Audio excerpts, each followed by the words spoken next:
عبد الله بن عمر رضي الله تعالى عنهما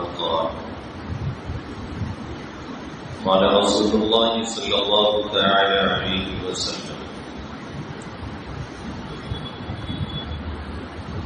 المسلم أخو المسلم لا يظلمه ولا يسلمه ومن كان في حاجة أخيه كان الله في حاجته ومن فرج عن مسلم كربا فرج الله عنه كربة من كرب يوم القيامة ومن ستر مسلما ستره الله يوم القيامة. وقال النبي صلى الله تعالى عليه وسلم يا معشر من آمن بلسانه ولم يدخل الإيمان في قلبه لا تؤذوا المسلمين ولا تعيروهم ولا تتبعوا عوراتهم فإنه من يتبع عورة أخيه المسلم يتبع الله عورته ومن يتبع الله عورته يفضحه ولو كان في جوف رحله أو كما قال سيدنا ونبينا محمد صلى الله تعالى عليه وسلم. میرے محترم بزرگوں اور دوستوں اور عزیز طلباء، گزشتہ ہفتہ اسی حدیث کے تعلق سے کچھ باتیں عرض کی گئی تھیں.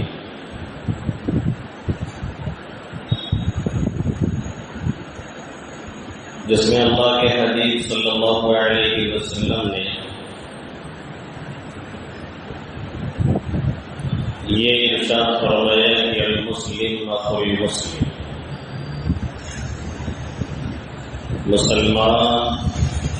مسلمان کا بھائی. اور ظاہر ہے جب مسلمان کا بھائی ہے تو بھائی ہونے کا جو تقاضا ہوتا ہے اسے پورا کرنا بھی ہر ایک کا اپنا فریضہ ہوتا ہے اور ہونا چاہیے.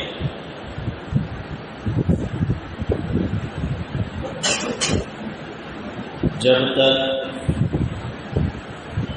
یہ اصول ہمیں آپ کو یاد رہا ہے اور جب تک اس اصول پہ ہم آپ عمل پیرا رہے ہیں تب تک دنیا کی کوئی طاقت ہمیں ہلا نہیں سکی اور ہمارے اوپر سوال نہیں ہے. المسلم اخو المسلم، اللہ کے حبیب صلی اللہ علیہ وسلم نے 13 سال مکہ میں جس انداز سے گزارے ہیں، اپنا تو اپنا غیر کی بھی وہ خدمت آتا نے کی ہے کہ حصار کے زمانے میں اور مقاطعہ اور بائیکاٹ کے زمانے میں بھی کچھ نہ کچھ غیروں میں بھی ایسے تھے جو اللہ کے حبیب صلی اللہ علیہ وسلم کی مدد کرنے اور مدد پہنچانے کے لیے کوشش میں لگے رہتے. پھر آقا 13 سال کے بعد جب مدینہ آئے ہیں، مکہ میں حضرت بلال کو کیا مقام ملا یا مدینہ آنے کے بعد وہ جملہ عطا نے کہا، حضرت سلمان کے بارے میں کیا کہا، پچھلے ہفتہ یہ بات عرض کی گئی. آقا مدینہ آئے تو مدینہ میں 2 بڑے قبیلے تھے، ایک اوس اور ایک خزرج. قبیلے اوس کے سردار سعد بن معاذ رضی اللہ تعالی اور قبیلے خزرج کے سردار سعد بن عبادہ رضی اللہ تعالی، دونوں کے دونوں سعد ہیں، ایسے عربی کے اعتبار سے ملا کر کے دونوں کو سعدین بولتے ہیں۔ حضرت سعد رضی اللہ تعالی عنہ اکثر بھول ہو جاتی ہے کہ کون سعد کس قبیلے کے سردار، سعد بن معاذ کس قبیلے کے سردار ہیں اور سعد بن عبادہ کس قبیلے کے سردار ہیں۔ ہمیں جو بھول نہیں ہو رہی ہے تو اس کی وجہ ایک پوائنٹ ہمارے پاس ہے جو ہم نے محفوظ کر رکھا ہے۔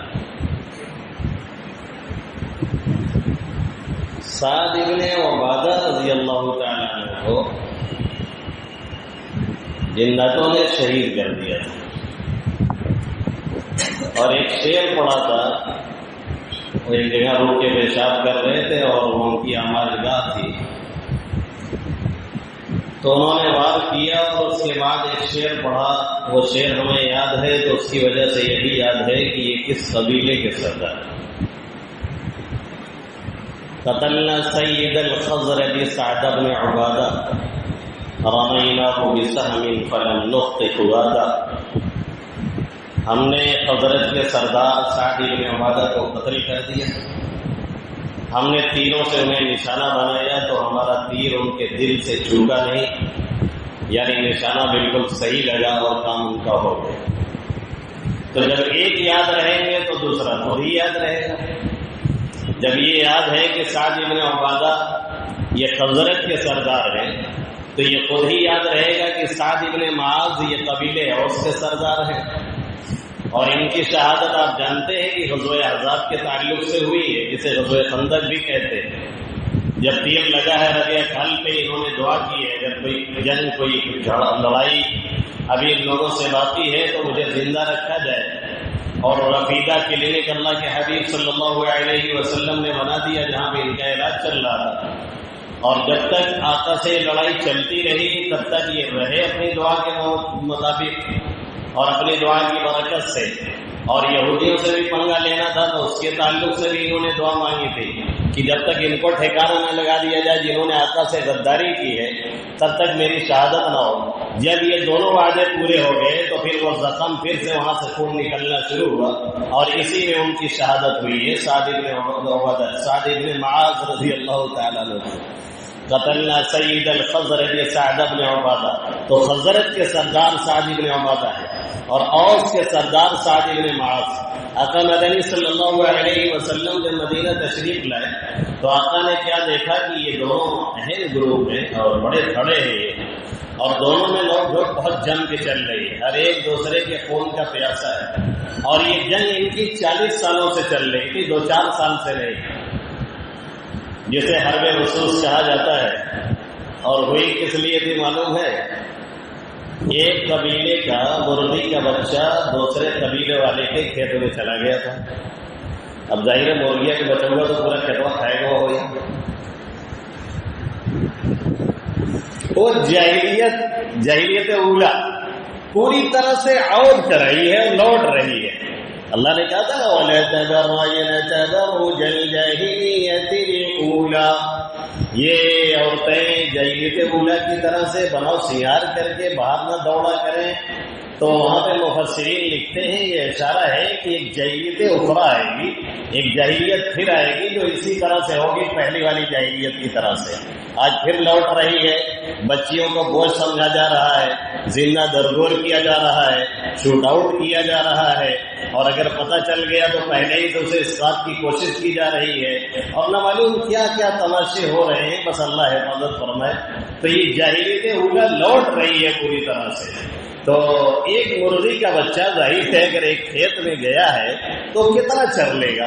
ایک معمولی سا مرغی کا بچہ 2-4 دانے اٹھائے گا، وہ دانے عام طور پہ گرے بھی رہتے ہیں، لیکن اب اس کو لے کر کے بوال کھڑا ہو گیا ہے۔ جیسے ہمارے یہاں ایک صاحب کے کھیت میں ایک صاحب کی بکری چلی گئی، ٹائم تو ہوتا نہیں یار، بہت سنبھالنا پڑتا ہے،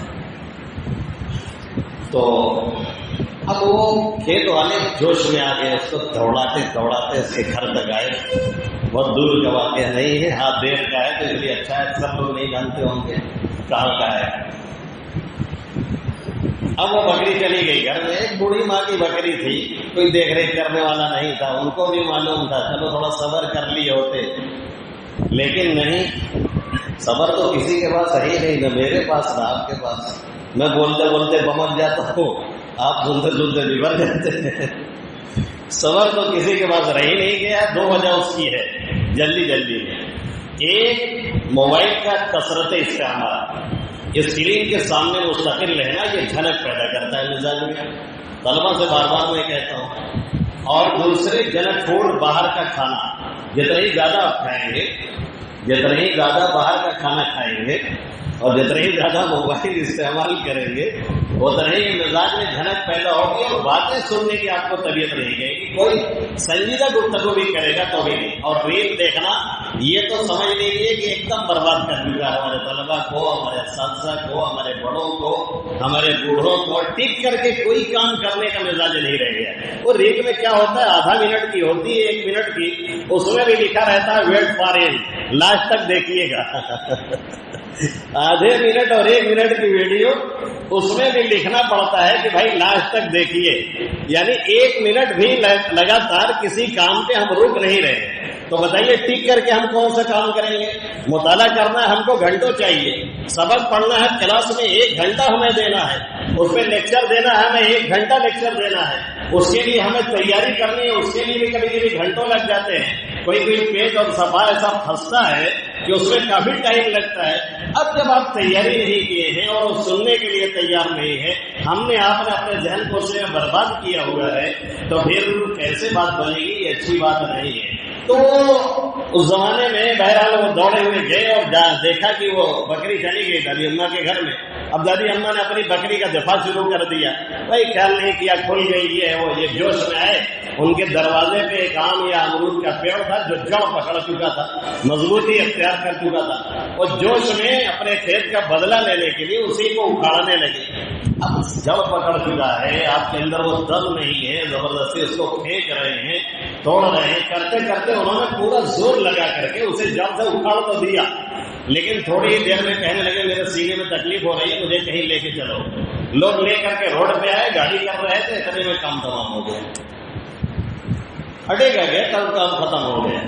تو یہ بلا وجہ کے جو جوش اور جذبے ہم لوگ دکھاتے ہیں ادھر ادھر نا، یہ انتہائی نقصان دہ ہوتا ہے. ایک مرغی کا بچہ جو گیا تھا کھیت میں کتنا کھا لیا ہوگا، لیکن وہ اسی بنیاد پہ جنگ ہو گئی دونوں قبیلے میں، اور دونوں قبیلے والے نکل آئے تلوار لے کر کے. اب جنگ چل رہی ہے، اور جب بھی کوئی سردار اور بڑا جاتا تو وصیت کر کے جاتا کہ دیکھ چھوڑے نا فلنوا کو اگر ٹھکانے لگا ہوئے گا، تو وہ مرتا تو وہ وصیت کر کے جاتا. ایسے ایسے یہ 40 سال تک یہ جنگ چلتی رہی. سبب کیا ہوا؟ ایک مرغی کا بچہ. اللہ کے حبیب صلی اللہ علیہ وسلم آئے، دونوں قبیلوں کو آپ نے شکر و شیر و شکر کر دیا. دونوں میں باہم جو عداوت چل رہی تھی 40 سال سے، اس کو بالکل ختم کر دیا. ایک موقع پہ پھر جب کسی نے پن ماری اور سوچا کہ پھر سے دونوں قبیلے لڑے ایک منافق نے، تو آیت کریمہ نازل ہوئی. اللہ کے حبیب صلی اللہ علیہ وسلم نے سمجھایا. اللہ نے فرمایا وَاذْكُرُوا نِعْمَةَ اللَّهِ عَلَيْكُمْ إِذْ كُنْتُمْ أَعْدَاءً فَأَلَّفَ بَيْنَ قُلُوبِكُمْ فَأَصْبَحْتُمْ بِنِعْمَتِهِ إِخْوَانًا. اللہ کا وہ احسان یاد کرو جو اس نے تم پر کیا ہے، جبکہ تم ایک دوسرے کے خون کے پیاسے تھے، ایک دوسرے کے دشمن تھے، تو اللہ نے تمہارے دلوں میں جوڑ پیدا کر دیا. فَأَلَّفَ بَيْنَ قُلُوبِكُمْ فَأَصْبَحْتُمْ بِنِعْمَتِهِ إِخْوَانًا. اس کے احسان تلے آ کر کے تم آپس میں بھائی بھائی ہو گئے ہو. اب اس کا خیال رکھو. بہرحال وہ جو پین ماری تھی منافق نے، اور پھر سے وہ جو خطرہ تھا کہ لوگ بھڑکے، آقا کی برکت سے وہ پھر رک گئی جنگ اور پھر نہیں ہو سکی ہے. تو یہ جنگ ختم ہوئی اللہ کے حبیب صلی اللہ علیہ وسلم کی آنے سے اور آپ کے سمجھانے سے. وہ جو پہلا میٹر آتا مدنی صلی اللہ علیہ وسلم نے دیا اور بتلایا کہ المسلم اخو المسلم، مسلمان کا بھائی ہے تو اس کا خیال کرنا اس کے فرائض میں سے ہے. یہ اصول اور یہ ضابطہ ہزاروں سال ہمارے آپ کے درمیان رائج رہا، اور اس کی بنیاد پہ دنیا کے کسی بھی کونے میں اگر ہمارے کسی ماں پہ، کسی بہن پہ، کسی بیٹی پہ کسی غیر نے ہاتھ ڈالا تو پورا عالم اسلام بھر گیا اور بے چین ہو گیا، اور جتنے تھے سب کے دلوں میں کوڑھن پیدا ہوئی، اس کے لیے پوری مملکتیں اور سلطنتیں تباہ کی گئی ہیں اور اس پہ حملے کیے گئے ہیں، ماضی کی یہ پوری تاریخ رہی ہے۔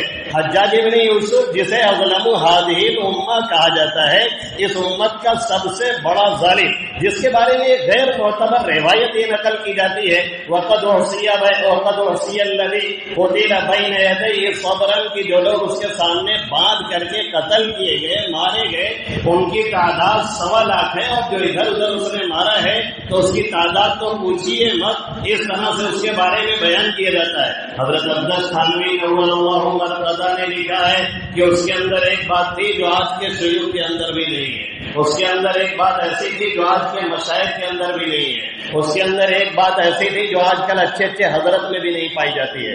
وہ کون سی بات؟ کہ اگر وہ سن لیتا کہ کسی بھائی بہن پہ کہیں ظلم ہو رہا ہے تو بے چین ہو جاتا تھا اور اسے راتوں میں ٹھیک سے نیند نہیں آتی تھی۔ یہ تھی اس کے اندر غیرت اور دینی حمیت، المسلم اخو المسلم۔ اور یہ تاریخ شاہد ہے کہ جب بھی ہم نے اس اصول سے بغاوت کی ہے، جب بھی ہم نے یہ خیال کیا کہ وہ ہمارے قبیلے کا نہیں ہے، وہ ہمارے علاقے کا نہیں ہے، وہ باہر سے آ کر کے بسا ہے، وہ روپیہ ہے، اس طرح کی حرکتیں جب ہم نے کی ہیں تو ہم بھی مارے گئے، آپ بھی مارے گئے۔ اس طرح کی سوچ جب ہم نے اختیار کی ہے تو ہمارا بھی نقصان ہوا ہے، ہمارے بھائیوں کا بھی نقصان ہوا ہے۔ اس طرح کی فطرت جب ہماری آپ کی بنی ہے تو پورے ورلڈ میں ہمیں نقصان اٹھانا پڑا ہے اور پڑ رہا ہے۔ بھئی عربوں کو اجمیوں سے لڑایا گیا، عرب عجم کو دور کیا گیا، ترکستان کو توڑا گیا، ترکیوں کو بھڑکایا گیا اور عربیوں کو ان کے خلاف اکسایا گیا، اور اس کے بعد کئی جگہوں میں نہیں، چھوٹی چھوٹی ریاستوں میں سب کو بانٹا گیا لسانی بنیاد پہ، زبانی بنیاد پہ، کلچر کی بنیاد پہ، اور وہ جو اصول اللہ نے دیا تھا انما المؤمنون اخوہ کا، اور اللہ کے حبیب صلی اللہ علیہ وسلم نے المسلم اخو المسلم کا، کہ مسلمان بھائی بھائی ہیں، اور وہ بھی سلوک کیسا ہونا چاہیے حقیقی بھائی کی طرف سے۔ اسی لیے وہ لفظ استعمال فرمائے اللہ کے حبیب صلی اللہ علیہ وسلم نے اور اللہ نے اپنے قرآن پاک میں، کہ جو یہ دلالت کرتا ہے، یہ بتاتا ہے کہ جو بھائی حقیقی ہوتا ہے اس کے لیے جو لفظ استعمال ہوتا ہے وہ استعمال کیا قرآن میں اللہ نے اور حدیث میں اللہ کے حبیب صلی اللہ علیہ وسلم نے۔ وہ اصول ہم نے فراموش کیا، آپ نے فراموش کیا، اور لائک اور شیئر اور کمنٹ دے کے ہم اور آپ بیٹھ گئے اور آپ کو یہ بتا دیا گیا کہ یہ تمہارے خلاف ہے، ان کو بتایا گیا کہ یہ تمہارے خلاف ہے۔ آج انہی کے بغل میں قوم پس رہی ہے اور فاقوں سے ماری جا رہی ہے، اور ہڈی اور چمڑے اکثر بیچارے ہو گئے ہیں، لاکھوں کے لاکھوں موت کے منہ کے دہانے پہ کھڑے ہوئے ہیں، نہ کھانے کو کھانا ہے، نہ پانی کو پانی ہے۔ کنڈیشن یہ ہے کہ دیکھنے کی طبیعت بھی ویڈیو کی نہیں کہتی ہے۔ صورتحال یہ بنی ہوئی ہے کہ تھوڑا سا اگر کہیں سے کوئی غذا پیراشوٹ وغیرہ کے ذریعے سے پہنچتی ہے تو پھر وہ بیچارے جو ہمیشہ صبر سے کام لیتے تھے اور حسبنا اللہ ونعم الوکیل کہا کرتے تھے، ان کے بھی صبر کا پیمانہ ایسا لبریز ہوتا جا رہا ہے کہ ایک ایک ٹرک پہ کئی ہزار ٹور پڑ رہے ہیں، اور ہم ہیں کہ تماشائی بنے ہوئے ہیں۔ عرب بھی بنے ہیں، ہم بھی بنے ہیں، ہمارے حضرت لوگ بھی بنے ہیں، ہم کچھ نہیں کر سکتے۔ تو اللہ نے ہمیں اور آپ کو ایک ایسا ہتھیار دیا ہوا ہے جس کے ذریعے سے بہت کچھ کیا جا سکتا ہے۔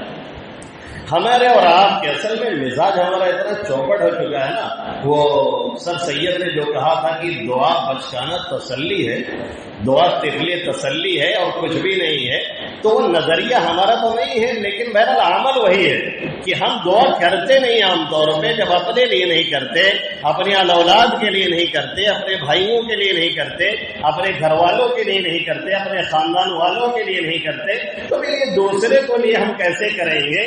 کچھ نہیں کر سکتے تو کم سے کم دعاؤں کا اہتمام کریں۔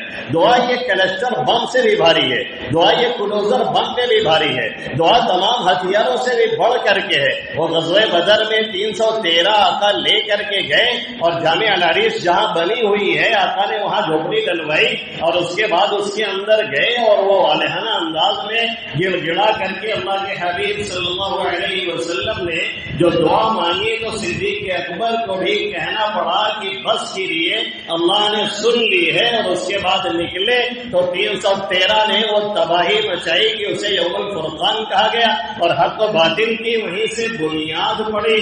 اللہ کے حبیب صلی اللہ علیہ وسلم کی دعاؤں کی بدولت، اور کسی کہنے والے کو کہنا پڑا کہ جب 313 تھے تو لرزتا تھا جہاں، آج کروڑوں میں ہے پھر بھی گنتی نہیں کوئی، کروڑوں میں نہیں اربوں میں ہے، لیکن ظاہر ہے وہ صفر ہے، صفر کو کتنا ہی رکھ دیا جائے وہ صفر ہی رہتا ہے، اسے کوئی عدد نہیں بنتا ہے۔ یہ حال ہماری اور آپ کی ہو چکی، اس لیے اللہ فرما رہے ہیں کوئی مسلم لا یظلم ہو ولا یسلم ہو، صرف اس پر ظلم نہیں کرے بلکہ اسے بے یار مددگار نہ چھوڑے، اسے غیروں کے حوالے نہ کرے، اسے بھولے نہیں۔ اگر ہم آپ کچھ نہیں کر پا رہے ہیں تو اتنا تو کم سے کم کریں کہ دعاؤں کا اہتمام کریں ان کے لیے، اور یہ یاد رکھیں کہ یہ چکر ہے جو گھومتا رہتا ہے، اور تاریخ ہمیشہ دہراتی رہتی ہے، اور صحیح پہ کھڑے ہو کر کے تماشا دیکھنے والوں کو بھی اکثر موجیں اپنے لپیٹ میں لے لیا کرتی ہیں۔ موج حوادث ان کو بھی 2-4 دھپیڑے ہلکے سے۔ کچھ لوگ ابھی تک ساحل پہ طوفان کا نظارہ کرتے ہیں، تو طوفان کا نظارہ بیٹھ کر کے نہ کریں، جو اپنے بس میں ہے کچھ کیا کریں۔ دیکھیں امداد تو کوئی پہنچتی عام طور پہ نہیں ہے، جو اسکینر اپنا ڈالتے ہیں جس میں پیسہ دیں گے آپ پہنچا دیں گے، اس میں اکثریت فرائیڈیوں کی ہے۔ اس سے کہیں اچھا ہے کہ ان کے نام پہ آپ 10 روپیہ صدقہ ڈال دیا کریں، جو آپ کے بس میں ہے وہ کر دیا کریں، انشاءاللہ اس کا فائدہ آپ کو بھی ہوگا اور انہیں بھی ہوگا، اور دعاؤں کا اہتمام کریں۔ اس کے بعد اللہ کے حبیب صلی اللہ علیہ وسلم نے اگلے جملہ کیا فرمایا، وَمَنْ كَانَ فِي حَاجَةِ أَخِيهِ كَانَ اللَّهُ فِي حَاجَتِهِ۔ جو اپنے بھائی کی ضرورت میں لگا رہتا ہے تو اللہ بھی اس کی ضرورت میں لگا رہتا ہے، اللہ اس کی ضرورت پوری کرتا رہتا ہے۔ ہم آپ کی ضرورت کے چکر میں پڑے ہیں کہ کیسے آپ کا کام بن جائے، تو اللہ پھر ہماری ضرورت میں لگا ہے کہ اس کا بھی کام بنا دیا جائے۔ اب یہ سب چیزیں تو ظاہر علقہ ہوتی جا رہی ہیں، بیان کرے تو عجیب سا لگتا ہے، بھائی پھوکٹ میں فری میں کسی کی ضرورت کیسے پوری کی جا سکتی ہے؟ بنیا گیری ہماری اور آپ کی عادت سے پڑ چکی ہے، تو فری میں کوئی ضرورت کسی کی ہم اور آپ کیسے پوری کر سکتے ہیں؟ اب وہ ضرورت چاہے چھوٹی ہو چاہے بڑی ہو، کوئی کی ہو، جو ہمارے استطاعت میں ہے، ہمارے بس میں ہے، اگر ہم کسی کا کر رہے ہیں تو پھر اللہ ہماری بھی حاجت میں لگا رہے گا۔ سعدی علی رحمٰن نے دوستہ میں کیا فرمایا، طریقت بجز خدمت خلق نیز ز تسبیح و سجادہ و دل نیز۔ یہ تصوف اور یہ طریقت اور یہ صوفیت یہ لوگوں کی خدمت کے علاوہ کچھ بھی نہیں ہے۔ تسبیح اور گدڑی اور مسلح کا نام نہیں ہے، کونا صرف پکڑے رہیے، بلکہ لوگوں کے کچھ کام آ جائیے۔ کتنے لوگ دوسروں کے کام آئے ہیں تو دوسروں کی دعاؤں کی بدولت پھر اللہ نے وہاں تک انہیں پہنچایا اور نوازا ہے کہ ان کی تمام پریشانیاں دور ہو گئی، اور ان کو بھی بڑے بڑے مقام اور بڑے بڑے عہدوں سے اللہ نے نوازا ہے۔ اب یہ بات ہے کہ یہ زمانہ ایسا ہے کہ کسی کا کام آنا ہے تو بہت احتیاط کے ساتھ، کیونکہ وہی پکا بچھو ہوگا جو ابھی ڈسے گا۔ یہ بھی ایک پرابلم ہے، اور it is very big problem, بہت بڑا مسئلہ ہے کہ جس کے ساتھ اچھائی کی جاتی ہے آج کے دور میں وہی پلٹ وار کرتا ہے۔ طلبہ کو پڑھاتے ہوئے ہم کہا کرتے ہیں کہ دیکھ، اگر کونوں اچھائی نہ کہہ پائے تو کونوں برائیوں نہ کیے، کیونکہ پڑھانا لکھانا یہ سب سے بڑا کام ہے اور سب سے بڑا احسان ہے، اور اس کے بعد پلٹ کر کے یہ برائی نہ کریں تو یہ بھی ان کا ایک احسان ہے۔ اچھائی بھلے نہ کرے، کوئی برائی نہ کرے، اتنا تو کر سکتے ہیں نا، اتنا بھی نہیں کر سکتے ہیں تو پھر ظاہر ہے جانوروں سے ہم اور آپ گئے گزرے ہوئے ہیں۔ تو ہاتھ بڑھائیے لیکن تھوڑا سنبھال کر کے بڑھائیے، اور جو بھی آپ کی استطاعت میں ہے اسے کر دیجیے، اور یہ مان کر کے چلیے کہ جو ہم کر رہے ہیں اللہ پھر ہمارے لیے لگا ہوا ہے اور ہمارا کام پورا ہوگا۔ کسی مجبور، کسی پریشان، کسی اس طرح کے لوگوں کی کوئی ضرورت پوری کرنے کے بعد ان کے چہرے کی جو مسکراہٹ ہوتی ہے اور چہرے پر جو مسکراہٹ آتی ہے، اس سے ہمارے جو غم دھلتے ہیں وہ عام طور پہ بڑی بڑی نیکیوں سے بھی نہیں دھلتے اور صاف نہیں ہوتے۔ اسی لیے اللہ علیہ صلی اللہ علیہ وسلم کا اور صحابہ کرام کا، چاہے صدیق اکبر رہے ہو، چاہے عمر فاروق ہو، چاہے عثمان غنی ہو، چاہے علی مرتضیٰ ہو، چاہے علی امیر شام امیر معاویہ رضی اللہ تعالیٰ عنہ، یہ ان کا معمول رہا ہے کہ خلافت میں بیٹھنے کے بعد تخت شاہی میں رہنے کے باوجود انہوں نے خدمت خلق جو ایک مشغلہ ان کا تھا انہوں نے کبھی چھوڑا نہیں، کیونکہ آقا فرماتے ہیں جو دوسروں کے کام میں لگا رہے گا اللہ اس کی ضرورت پوری کرتا رہے گا۔ پھر کیا فرمایا؟ وَمَنْ فَرَّجَ عَنْ مُسْلِمٍ كُرْبَةً فَرَّجَ اللَّهُ عَنْهُ كُرْبَةً مِّن كُرَبِ يَوْمِ الْقِيَامَةِ۔ جو اپنے کسی مسلمان بھائی کا غم دور کرے گا اللہ قیامت کے دن اس کی پریشانیوں میں سے کوئی پریشانی دور کر دے گا۔ یہاں کسی کی پریشانی ہم نے دور کی ہے تو اللہ یہاں تو ملتا ہی وہ بدلہ، ان چیزوں کا بدلہ تو دنیا میں بھی ملتا ہے۔ کچھ چیزیں ایسی ہیں جس کا بدلہ یہاں بھی ملتا ہے اور آخرت میں بھی ملتا ہے، اسی میں سے یہی ہے لوگوں کے کام آنا یا لوگوں کو تکلیف پہنچانا۔ باہر دو صورت بھوگنے کے لیے یا فائدہ لینے کے لیے تیار رہیے۔ اچھا ایسے لوگوں کو اللہ جب پکڑتا ہے تو سارے وسائل ختم ہونے لگتے ہیں، تب جا کر کے ان کو اللہ ٹھکانے لگاتا ہے۔ اس کے بعد تب کہیں گے منہ بنا کر کے پتا نہیں کیا ہے ہمارے ساتھ ایسے ہوتا ہے، ہم تو نمازوں پڑھی تھے، نماز تو پڑھ رہے ہیں لیکن جو وہ کیا ہے دوسرے کے ساتھ جو برائی کی گئی ہے اور دوسروں کی جو جڑ کھودی گئی ہے اور دوسروں کے جو پیر کاٹے گئے ہیں اور دوسروں کے آگے بڑھتے ہوئے دیکھتے ہوئے جو حسد ہو رہا تھا، اس کی وجہ سے جو ہم نے اور آپ نے اپنے دین چلائے تھے اور بڑے خوش ہو رہے تھے کہ مار دیا لنگھی اور کام اس کا تمام ہو گیا، جبکہ ہمارا اس سے کوئی لینا دینا بھی نہیں تھا، تو پھر اب تیار رہے کہ اللہ بھی اس کی پکڑ ضرور کرے گا، وہ چھوڑنے والا نہیں ہے۔ تو اللہ کے حبیب کہہ رہے ہیں کہ کسی کی پریشانی آپ دور کر دیں، چھوٹی پریشانی ہے بڑی پریشانی ہے۔ ایک چچا یہاں سے جا رہے ہیں، چل نہیں پا رہے ہیں، ہاؤس تک استنجا خانہ تک انہیں چل کے جانا ہے، تھوڑا سا سپورٹ ہے۔ ایک نابینا ہے، ہاتھ پکڑ لیا آپ نے، چپل پہنا دیا اور کنارے پہنچا دیا کہ یہاں تک آپ آ گئے، یہاں سے سواری مل جائے گی، نکل جائیے گا۔ ایک بوڑھے میاں ہے، روڈ پار کرنا چاہ رہے ہیں تو آپ کھڑے ہیں، بھائی ہاتھ پکڑ لیا، روڈ پار کرا دیا۔ چھوٹی سی ایک نیکی کی گئی ہے، چھوٹی سے ان کی الجھن اور پریشانی دور کی گئی ہے، اس کی برکت سے اللہ یہاں بھی نوازے گا اور آخرت میں تو اس کا فائدہ یقینی طور سے ہے۔ لیکن ہمارا آپ کا یہ مزاج نہیں رہ گیا ہے۔ ہم اور آپ دیکھتے ہیں کوئی پریشان ہو کہ بوڑھوں کی سائیکل لے کے لڑکا اب گر گئے، ابھی پہنچو گے اسی عمر میں، ابھی پہنچو گے اسی عمر میں۔ پھر کوئی اس طرح سے اگر ٹپڑی کرے گا نا تو مڑ کر کے وہی گالی دو گے جو عام طور پہ لوگوں کی زبان پہ پہلے نمبر پہ آتی ہے۔ یہ اچھی بات نہیں، یہ کوئی اچھا طریقہ نہیں، یہ کوئی اچھی علامت نہیں۔ اور یہ بچپنے سے گڑبڑ ہوتا ہے کہ والدین کو ان کے ذہن میں ڈالتے نہیں ہیں، سکھاتے نہیں ہیں، ان کو سمجھاتے نہیں ہیں، خدمت خلق کا جو فائدہ ہے اس کو عام طور پہ بتاتے نہیں ہیں، یا بیچارہ کسی کی عادت ہوتی ہے کوئی کرنا چاہتا ہے تو لوگ اس کا مس یوز اتنا کرتے ہیں کہ وہ بھی مجبوراً بیک ہو جاتا ہے۔ اچھا کام بھی لے لیں گے اور کہیں کہ الو بنائیں، وہ دیا تو الو ہے کام بھی آپ کا نکل گیا اور آپ ہمیں الو بھی سمجھ رہے ہیں، تو ہم کب تک الو بنتے رہیں گے؟ یہ غلطی دونوں طرف سے کی جا رہی ہے جو کہ کسی طرح سے مناسب نہیں ہے۔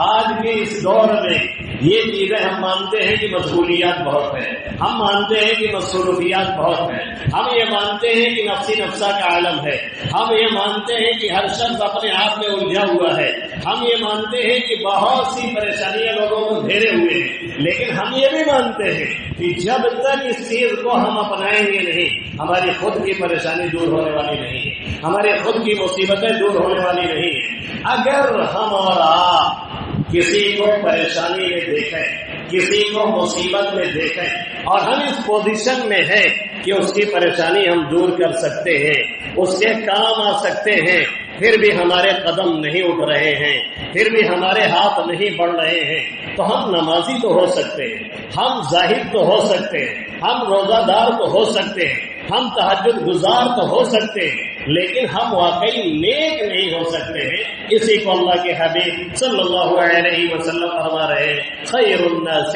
من ينفع الناس، سب سے بہتر وہ شخص ہے لوگوں میں جو لوگوں کو فائدہ پہنچاتا رہے۔ اس لیے تھوڑا سا ٹائم نکالے، موقع نکالے اور لوگوں کے کام آنے کی کوشش کریں۔ ہاں اس میں احتیاط ضروری ہے تاکہ کہیں اپنے ہی پیٹ نہ پھنس جائے۔ اللہ رب العزت ان چند باتوں میں سب سے پہلے مجھے اور آپ سبھی حضرات کو عمل کی توفیق نصیب فرمائے. آمین یا رب العالمین. وما علینا الا البلاغ المبین.